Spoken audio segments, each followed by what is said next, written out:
छोटी सी पोटली भगवान की के पास रख दी और भगवान ने प्रश्न किया। लक्ष्मी के सामने ही पूछा भगवान ने, कह रहे सुदामा मेरी कभी याद आई? तू मेरा मित्र है, कभी मेरी याद आई, मेरी स्मृति में तू कभी लौटा?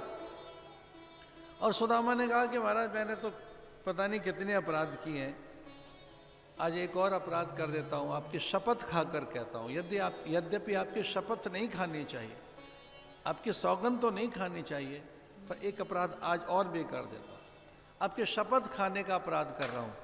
मैं आपके शपथ खाकर कहता हूँ, एक भी पल आपको भुलाया नहीं है, एक भी पल आपकी विस्मृति नहीं हुई है। जीवन में एक भी पल ऐसा नहीं है जब आपकी विस्मृति हुई हो, या आपके साथ कोई अभिन्नता हो, कोई भेद रहा हो, आपसे विलगता रही हो, आपसे दूरी रही हो। एक भी पल ऐसा नहीं बीता जब आपको भुलाया हो। आपसे अलग हूं नहीं मैं, आपको अनुभव करता रहूं, आपको भजता रहूं, आपको ध्याता रहूं। मेरे ध्यान में केवल आप रहें, मेरे विचार में केवल आप रहें, मेरे जीवन में आप हैं। जो मेरी एक एक श्वास प्रश्वास है उसमें आप रहते हैं, मेरे पूरे चिंतन में आप रहते हैं, मेरे पूरे आसपास में कोई और रहता नहीं। हे माधव, मेरे पूरे जीवन में आप रहते हैं। भगवान को लगा जो हर पल मुझे याद करता रहा हो और मैं उसे कुछ दे नहीं पाया।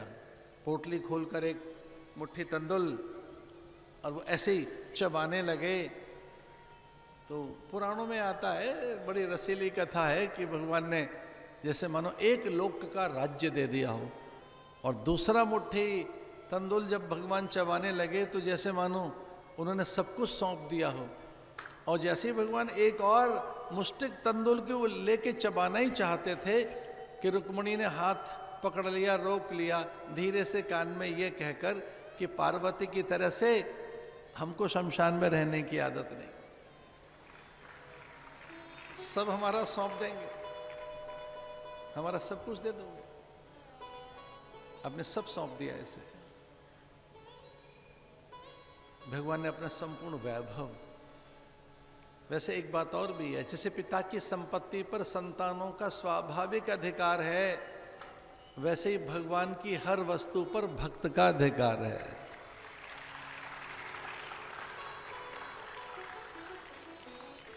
वैसे ही शिष्यों की बात है, गुरु की अध्यात्म संपदा पर, जो उनकी अध्यात्म संपदा है उस पर भी शिष्य का अधिकार रहता है। जो अधिकारी शिष्य हैं वो गुरु से ऐसे ही सब कुछ प्राप्त कर लेते हैं, अनायास उन्हें मिल जाता है।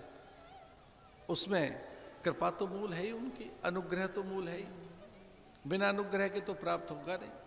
और इससे बड़ा क्या अनुग्रह हुआ कि हम मनुष्य हैं, देवानुग्रह हेतुकम। भगवान का ये अनुग्रह ही है कि हम मनुष्य हैं।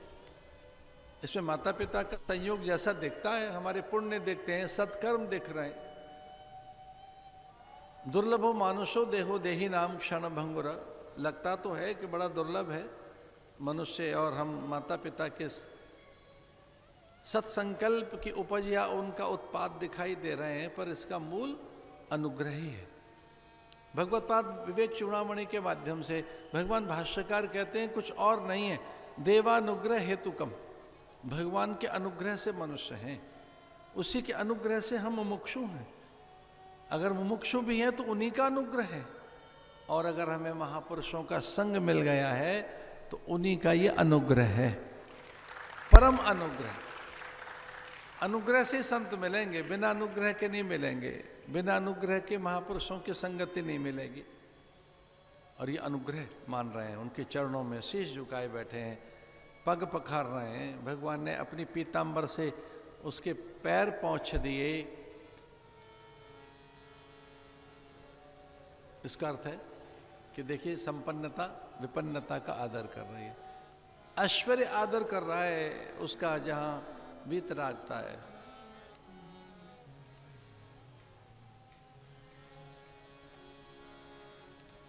भगवान ने भी फिर धीरे से बात कह दी। भगवान ने भी कहा कि जैसे तू मुझे हर पल याद करता रहा है, वैसे ही सुदामा हर पल मेरा तेरे लिए भी समर्पित है, भक्तों के लिए समर्पित है।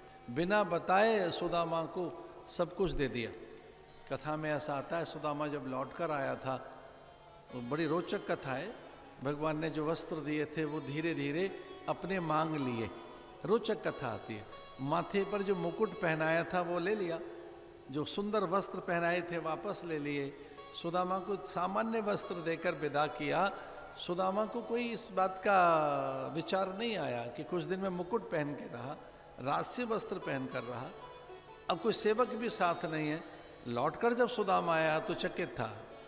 वो सारी वसुधा का वैभव जो भगवान के पास था, जो कुछ भी द्वारिका में था, वैसा उसने अपने घर में, अपने भवन में, अपने नगर में पाया। ये भगवान की प्रकृति है। वो जब देंगे तो 4 हाथ से देंगे, आपके हाथ में 2, संभाल नहीं पाओगे। मुझे तो लगता है वो 1000 सहस शिरिखा पुरुखा, हजार हाथ से देंगे, आप संभाल नहीं पाएंगे। जब वो देंगे तो इतना देंगे, वो अपना संग्रह संचय पूरा खाली कर देंगे। जो कुछ उनके भंडार में है, उनका जो भंडारण है सब भक्त का हो जाता है। बस बात भक्ति की है। और भक्ति कहते हैं अकामता को, भक्ति कहते हैं निष्कामता को। उससे भक्ति फलीभूत होती है। अयाचित रहिए, अकाम रहिए, सब कुछ प्रभु का आपको प्राप्त हो जाएगा।